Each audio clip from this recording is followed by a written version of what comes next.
Hello, my name is Jane Susswein. I am honored to be the president of the Mordecai Kaplan Center for Jewish Peoplehood, and I'm delighted to talk with my friend Christa Rapoport, who is a fellow member of B'nai Keshet in Montclair, New Jersey. She and Michael have been members for 16 years, and they have two sons, grown sons, Ethan and Joshua. Yeah. So, Christa, how did you and Michael come to B'nai Keshet? Okay, so it was I have Jewish relations, but I was sort of brought up as a world religion person. And my husband and Michael married, and we explored Judaism because we wanted a faith for our family. He's come from an Ashkenazi background. And I actually converted and was we were practicing conservative Judaism. Well, at the time after we had our second child, it became apparent that he was having identity issues. And I thought, okay, Michael, oh no, this your is son. okay, our son. So Joshua was our firstborn. He was fine. He was, and this is where like your appearance has something to do with things. He was very pale skinned, and most people just thought he was Jewish. He didn't, become more yellow until later. And our second son came out more my complexion, and he was clearly having identity issues. He was the only of color child at his daycare, his preschool program, and then at synagogue, everybody just by sheer dumb luck was blonde haired and blue eyed, and he was clearly having identity issues.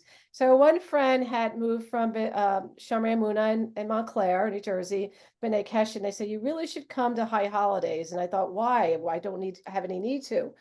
Well, she convinced me, and I attended, and lo and behold, I see like 30 kids at the high holidays of like 120 who are of color, and my little one looked around, he went, you see him exhale. He felt so happy. And I thought, oh, this is going to be a difference from him. So we changed synagogues for that. And I also had a lot of friends who were there.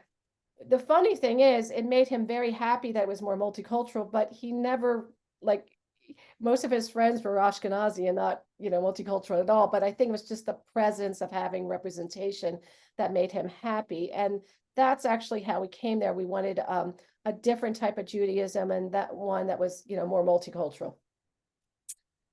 What part is Mordecai Kaplan in the philosophies of Reconstructionism played in your Jewish journey, if at all? Okay, so it was very important, and I didn't realize at first, but I guess I come from a very multicultural family for generations.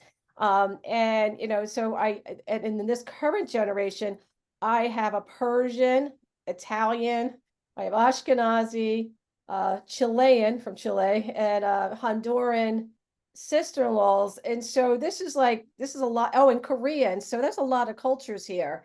And so one thing that I thought I could move to married in a family that had not had a bar mitzvah since my husband. And so then everyone started, and they were not doing Passover or Seder's or anything because they were, more, atheist or agnostic. And I thought, so I invited everyone year one, and they said, no, thank you, but thank you very much. And I was very offended. So year two, I thought, let me look, I can make this what I want for Passover. And so the next year people said, oh, are you inviting us? I said, no, I learned my lesson. I'm not imposing my beliefs on you two people. And they're like, don't be disrespectful. We want to come. And so I thought, wow, how am I going to do this? And so I started looking at cookbooks, and I found this really great book called Cucina Ebraica, and it's about Italian Sephardic cooking. Well, that's a long way of saying that I thought, how can I modernize Judaism and make it approachable for everybody in the family? And that's really how Mordecai Kaplan came in and helped influence me, because when I could read his work, I'm thinking, wow, this is almost like a Jeffersonian, Thomas Jefferson way of thinking about Judaism, that like in every 20 years you can, recreate the Constitution. Well, I can like recreate and evolve my practice of Judaism in a way that supports my family and encourages people to feel comfortable in embracing the idea of Jewish peoplehood. So I think, one, the fact that it was it was ever changing. But then the second thing, there are things that over time that were important to my children, like social issues. I was able to be at a congregation that embraced social change and making the world a better place. So Tikkun Olam was really important that, really it's like putting some action where where words are. Um, One area where that was really great for us is that for every, once a month, we would cook for the homeless. And that was fantastic because we did this thing where we picked a culture, like whether it be Italian or Ethiopian, and we would do an amuse-bouche and an appetizer, a Oh, meal, and that's a dessert. wonderful. Yeah, and you This don't is think, for our mesh program. yes, Yeah, Montclair Emergency this Services is of a Harlem. program at B'nai Keshet where every Monday night, the congregants speak and serve the homeless at the table. Um, Yeah, and you don't think, that you're always making a difference, but it stopped a little bit in COVID, and I was, nervous about that. And then I saw a young lady who came up to me. She goes, "Oh, Miss, when are you coming back?" And she says, "Your arugula pesto pasta was so good. I really oh, miss it." And and I just thought, that was sort of nice that we were able to, when I would come there, I would explain our intention for the meal, and we were sharing, and we were helping community members who had food insecurity. And so that's one way we could make our values come alive. so this was something you did with your boys. Yes, I did that with boys in another family from another synagogue, Temple Shalom, across town, the Silver family. So there are 4 families we try to volunteer together so our children could get a sense that we're part of the community, and we should help those who are less fortunate, and we should live our values. That's wonderful. Do you find that Kaplan and Reconstructionism is interesting to your friends as well as to you, your friends and peers? Some of my friends, I have my very dear friend who, she came from a very Orthodox background, and she was the first one who was very much into Reconstructionism and Mordecai Kaplan. And she says things even today about like, how can we, through food and through ritual and Shabbat practice, make things come alive. And she was the first person where we'd have Shabbat meals, and we would rotate around families, and we would try to do light touch with the kids, like try to blend, not to be too preachy with them, but to tell them the importance of like why we are gathering, the importance of community, and to just to hit on one theme. And so, I mean, the one thing that was important to all our kids was, the ideas of connecting with other Jews, and we did that through like summer camps, and also with all the kids have gone to Israel. Some went for camps, like a 3-week camp at Camp Havaya, which is an amazing experience. Oh, I'm so glad I love that camp. Yeah, and my second one was sort of lucky, in that Israel closed down during COVID, and it opened up like a month before he went. It closed down 2 days after, but there was like there was almost no one at the wall or all the events, so he got to see many things twice, and so he was super lucky. And then my elder son, when he was at MIT, he went to the MIT Harvard birthright trip, and so he would like to go back again, to see more. But they are invested in Israel. It's very important to them that there's a homeland for the Jewish people, especially with events, and to have a place of safety and a place of holiness. So Kedusha. That's wonderful. It's wonderful to see that they've taken advantage of the camps and Israel and all of that. Do you find that there are special challenges for Jews of color at B'nai Keshet? Yeah, there are. I mean, there's sometimes where it's just unremarkable, and there's, and it means nothing. And then other times, for instance, quite recently, I came in and this guy said hello, and the next person he said Shabbat Shalom to.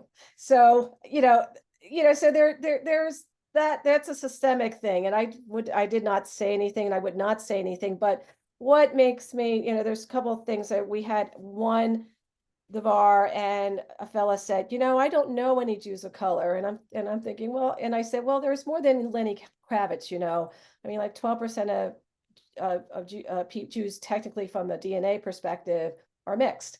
And they are leaving the congregation. And we can see this at B'nai Keshet, looking at kids after their B'nai Mitzvot, electing not to come around or saying they don't really feel comfortable.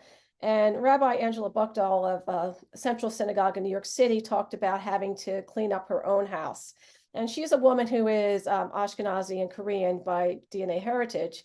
And she married an Ashkenazi person, so her and her kids read Ashkenazi. So they have a different experience than she does, but she's like, let's make Judaism more accessible. And I find that there are many people who are affirmatively trying to do that at B'nai Keshet. There were times when I became very irritated because we're in Montclair, and I could hear about people talking about helping Muslim families and Syrian families. I'm thinking, wait a minute, how about people in the Fourth Ward who are on Section 8 voucher recipients? I heard nothing about that. So there were some things that bugged me at times, but I do think that on the whole, collectively, people are saying, hey, I have bias. I mean, we make judgments because it's very efficient to do that. But when those judgments are good, it's fine. But when they're bad, it's a stereotyping or a profiling. So there's a tension with all that. But what I find is that you have so many people who are affirmatively trying to say, hey, let's recognize, my ideas and my preferences and my biases based on either facts or experience or what I've been brought up to learn, and trying to put those aside and to listen with their eyes and their ears and their whole bodies to recognize that let's be more embracing when we have people who are new to the synagogue, to make them feel comfortable. Thank you. When there are incidents that are uncomfortable, do you feel able to move the needle in any way? I do today. 5 years ago, I just would get pissed off and get snippy, right? So age has its benefits, right? But yeah, the gray hair helps. Gray hair, yes. You don't have it yet. I do. Well, I have a little bit. I feel like I'm here. Right. But yeah, I try to be more graceful, because I was not in the past. I would just I'd be like, oh, come on, this is so old. This does not require so many IQ points. But today I'm just sort of like, I say, oh, well, actually this or that. Like if I'm really tired, it's better if I do not say anything, because then I might come out snippy, and trying to make the world a better place. It's better if I can do something with grace. Thank you. Is there some part of the, we call it the Kaplan tapestry, the goals for our center, and certainly his program, engaging with Israel, developing the arts, embracing Jewish rituals and creating new ones, intensive study of our classics, that really speaks to you? I like to embrace new rituals and ways of practicing Judaism and touching and getting in touch with spirituality. I like things like meditative walks, and I also love the beauty and sanctity of Shabbat and that moment of time of preserving that. In my consulting practice, I do a lot of government relations and regulatory affairs in the insurance industry. My clients know that, oh, it's Shabbat. Can I call you? I said, you're on the border. I'm about to shut off. But I love the sanctity, the lighting of candles, the beauty. How can we make this time a really special time where everyone gets to sigh, breathe, and recollect. And so I tell my sons, even if you don't care to go to shul, I don't mind about that, but just think about collecting yourself, and you may do something different. And once my son said, one said, maybe when I have kids, and maybe when he has kids, but they're already doing things. And when one just moved into his apartment, he said, oh, can I have one of those mezuzahs from there's a company that makes them out of spent bullets and makes something ugly into something beautiful. Well, something necessary into something beautiful. Right. And so we had that, and so we, it's I can see that, it's important to him, and so I think that constantly recreating ceremonies like every, oopsie, sorry. I'm sorry. I think that my reinterpreting like Seder's every year, I try to do a different a different theme, different foods. It might be Yemenite, Haroset, and explaining to everyone what I'm doing and what the focus, that helps keep it alive. And of course it brings a lot of expectations from the family, but I'd like to be part of your extended family. It sounds wonderful. okay, I'll have to bring you. I'll just Okay, I'd love that. yeah. So Oh, that's wonderful. Thank you so, so much. I really, you have broadened the scope of our Kaplanian voices, and you will see yourself on the website soon. thank you. Oh, You. thank you, I'm Christa. honored to be asked. Take Okay. care. Bye-bye. Bye-bye.